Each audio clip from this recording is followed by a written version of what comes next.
கோவையில் படிச்சுட்டு இருக்கக்கூடிய கள்ளக்குறிச்சியை சேர்ந்த 19 வயது மாணவர் அமுதன் கொலை செய்யப்பட்ட வழக்கு இன்னைக்கு சட்டமன்றம் வரையும் பெரிய அதிர்வலைகளை ஏற்படுத்தியிருக்கு. அவருடைய கொலை வழக்கில் நடந்தது என்ன அப்படிங்கிறது பெரிய சஸ்பென்ஸாக மாறி இருக்கு.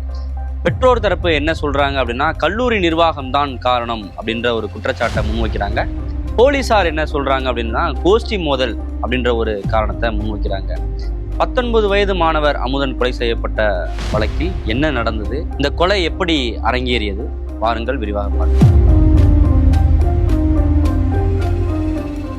உங்க பொன்னான சேமிப்புக்கு பொன்னான சலுகை. தங்கமயிலின் ஆடி கொண்டாட்டத்தில் சேதாரத்திற்கு 75% வரை தள்ளுபடி. இன்றைய தங்கமயிலுக்கு வாங்க. இந்த அமுதன் கள்ளக்குறிச்சியை சேர்ந்தவர். 19 வயது தான் ஆகுது. கோவையில் இருக்கக்கூடிய இந்துஸ்தான் பொறியியல் கல்லூரியில் 3ஆம் ஆண்டு படிச்சுட்டு இருக்காரு. திங்கட்கிழமை காலையில் வழக்கம் போல தன்னுடைய நண்பரோட கல்லூரிக்கு போயிருக்காரு. போகிற வழியில் ஒரு 10 பேர் கொண்ட கும்பல் அவரை வழிமறைச்சு தாக்கியிருக்காங்க. இந்த தாக்குதலில் அமுதனுக்கு பயங்கரமான அடிபட்டிருக்கு. கையில் கிடச்சது எல்லாத்தையும் எடுத்து அடிச்சிருக்கிறாங்க. இரும்பு ராடாலாம் தாக்கப்பட்டதா சொல்லப்படுது. இந்த ஒரு அசாதாரண சூழலை பார்த்த அமுதனுடைய நண்பர் அங்கிருந்து எஸ்கேப் ஆயிடுறாரு. அமுதன் இந்த தாக்குதலில் பலத்த காயமடைகிறாரு. ஒரு கட்டத்துக்கு மேலே இந்த 10 பேர் கொண்ட கும்பல் அங்கிருந்து எஸ்கேப் ஆயிடுறாங்க. அமுதனுடைய நண்பர்கள் அமுதனை மீட்டு அவருடைய அறைக்கு அழைச்சிட்டு போகிறாங்க. இந்த பலத்த அடியில் பாதிப்புக்குள்ளான அமுதன் ஒரு வலியால் துடிக்கிறாரே ஒழிய மற்றபடி உடல் ரீதியாக நல்லா தான் இருந்திருக்கிறாரு. ஆனால் 3 மணிக்கு மேலே அவருக்கு நெஞ்சு வலி ஏற்பட்டிருக்கு. உடனடியாக அவருடைய நண்பர்கள் அவரை மருத்துவமனைக்கு அழைச்சிட்டு போயிருக்காங்க.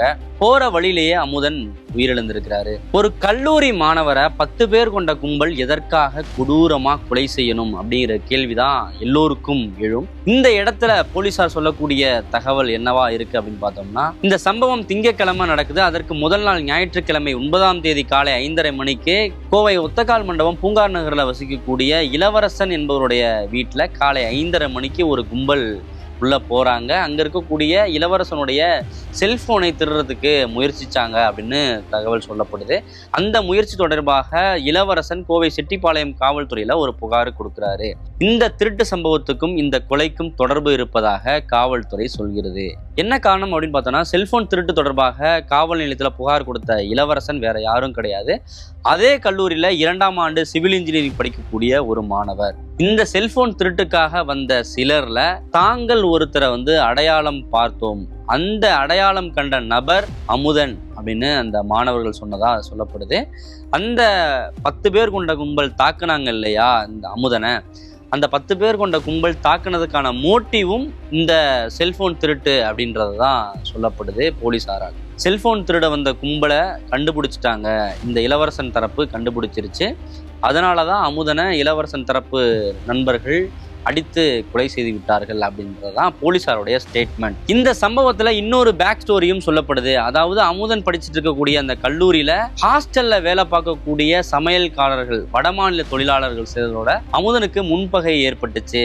அந்த ஒரு காரணமும் இந்த கொலைக்கு காரணமாக இருக்கலாம் அப்படின்னு சொல்லப்படுது. என்ன முன்பகை அப்படின்னு பார்த்தோம்னா, அந்த சமையல்காரர்கள் போதைப் பொருள் பயன்படுத்தினதாகவும் இது அமுதனும் அவருடைய நண்பர்கள் தட்டி கேட்டு ஒரு பிரச்சனை வந்ததாகவும் ஒரு தகவல் முன்வைக்கப்படுது. இன்னொரு தகவல் என்னன்னா, அமுதனும் அவருடைய நண்பர்களும் அந்த சமையல்காரர்கள்ட்ட போதைப் பொருள் கேட்டு பிரச்சனை ஆனதாக ஒரு கூற்று முன்வைக்கப்படுது. இதுல இருவேறு கருத்துக்கள் முன்வைக்கப்படுது. ஆனா இந்த ஒரு பிரச்சனையை மையப்படுத்தி அமுதனை சில மாதங்களுக்கு முன்னாடியே கல்லூரி நிர்வாகம் ஹாஸ்டல்ல இருந்து இடைநீக்கம் செஞ்சிருக்காங்க அப்படின்ற ஒரு தகவல் முன்வைக்கப்படுது.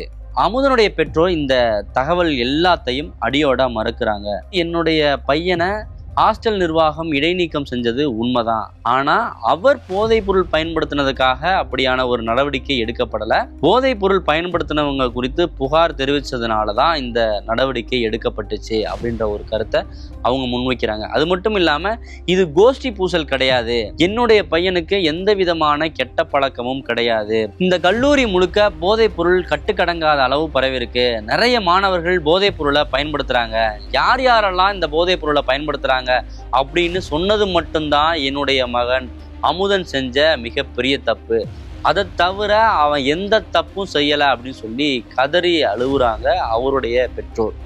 இந்த நிர்வாகம் இதுவரைக்கும் வரல சார். ஆனா போலீசார் அமுதனுடைய பெற்றோர் சொல்லக்கூடிய கருத்துக்களை ஏற்கிறதா இல்லை. அவங்க சொல்லக்கூடிய தகவல்ல தெளிவா உறுதியா இருக்கிறாங்க. அதாவது செல்போன் திருட்டு நடந்தது இல்லையா, அந்த முயற்சி தான் இந்த கொலைக்கான காரணம் அப்படிங்கிறத போலீசார் உறுதியாக சொல்றாங்க. 5 தனிப்படைகள் அமைத்து இதுவரையும் 5 பேரை அரெஸ்ட் பண்ணியிருக்காங்க. இந்த சூழல்ல தான் எதிர்க்கட்சி தலைவர் உதயநிதி அவர்கள் இந்த விவகாரத்தை சட்டமன்றத்தில் எழுப்பியிருக்காரு. இந்த கொலைக்கு போதைப் பொருள் தான் பிரதான காரணம், அரசு முறையாக நடவடிக்கை எடுத்து போதைப் பொருளை கட்டுக்குள் கொண்டு வரணும் அப்படின்ற ஒரு கோரிக்கையை முன் வச்சிருக்காரு.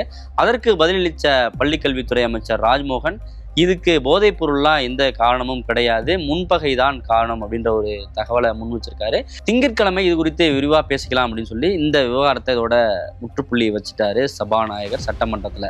ஆனால் மக்கள் மன்றத்தில் இந்த கொலை குறித்து பெரிய விவாதம் எழுந்திருக்கு.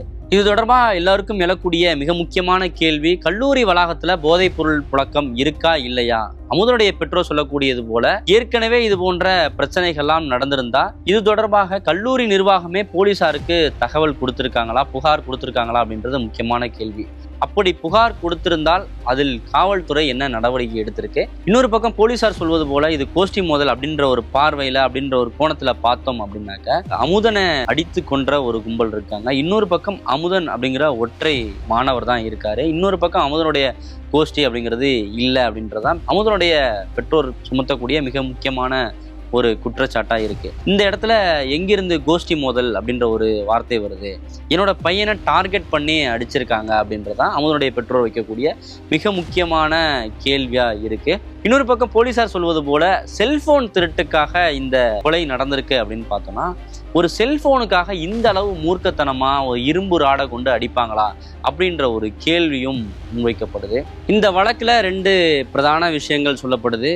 ஏற்கனவே நடந்த ஒரு முன்பகை, அந்த முன்பகை தொடர்பான ஒரு விஷயத்திலையும் யார் மேல தவறு அப்படின்றது கிளியரா இல்லை. இன்னொரு பக்கம் சமீபத்தில் நடந்த இந்த செல்போன் திருட்டு, இளவரசன் என்பவருடைய செல்போன் திருட்டு முயற்சி தொடர்பான ஒரு விஷயம் காவல்துறையினால முன்வைக்கப்படுது. இந்த 2க்குமான ஒரு தொடர்புல தான் இவர் கொலை செய்யப்பட்டிருக்காரா என்பது இன்ன வரையும் தெரியல. ஆனா தன்னுடைய மகனை கள்ளக்குறிச்சியிலிருந்து கோயம்புத்தூருக்கு பெரிய கனவுகளோட படிக்க அனுப்பின பெற்றோருடைய கேள்விகளுக்கு இங்க பதில் என்ன அப்படிங்கிறது தான் தெரியல. இது தொடர்பாக கல்லூரி நிர்வாகம் மீடியாக்களை சந்திச்சு ஒரு விளக்கத்தை கொடுத்துருக்காங்க. அவங்க என்ன சொல்றாங்க அப்படின்னு பார்த்தோன்னா, ஜூலை 21ஆம் தேதி அஜீஸ் என்ற மாணவரோட சேர்ந்து அமுதன் வெளில போயிருந்தாரு. விடுதியில் தங்கியிருக்கக்கூடிய அந்த மாணவர்கள் இரவு 11:30 மணிக்கு மேலே வெளில போயிட்டு இருந்ததுனால அங்கே இருக்கக்கூடிய ஹாஸ்டலில் வேலை பார்க்கக்கூடிய சமையல் கலைஞர்கள் அவரை கூப்பிட்டு விசாரித்தாங்க. அதில் கை கலப்பாகி அந்த சமையல் கலைஞர்களை 2 பேரும் சேர்ந்து தாக்கியிருக்காங்க. அதனால தான் அவங்க மேலே நடவடிக்கை எடுத்தமே ஒழிய போதைப் பொருளுக்கும் இந்த நடவடிக்கைக்கும், அதாவது சஸ்பென்ஷன் அப்படின்ற ஒரு நடவடிக்கைக்கும் எந்த விதமான தொடர்பும் இல்லை அப்படின்னு உறுதியாக சொல்லியிருக்காங்க கல்லூரி நிர்வாகம்.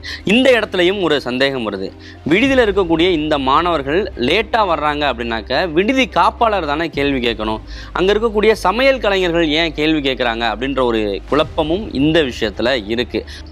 தொடர்ந்து போலீசார் இந்த வழக்கில் எதை நோக்கி பயணிக்கிறாங்க, உண்மையிலே இந்த கொலைக்கு பின்னணியில் என்னதான் இருக்கு அப்படிங்கிறத பின்வரும் நாட்களில் விரிவாக பார்க்கலாம். நன்றி. உங்கள் அபிமான தங்கமயிலில் ஆனந்தம் பொங்கும் பொன்னான ஆடி கொண்டாட்டம். நீங்கள் வாங்கும் தங்க நகைகளுக்கு 25% முதல் 75% வரை தள்ளுபடி. இச்சலுகை ஆகஸ்ட் 16 வரை மட்டுமே. தங்கம் வாங்க தங்கமயிலுக்கு வாங்க.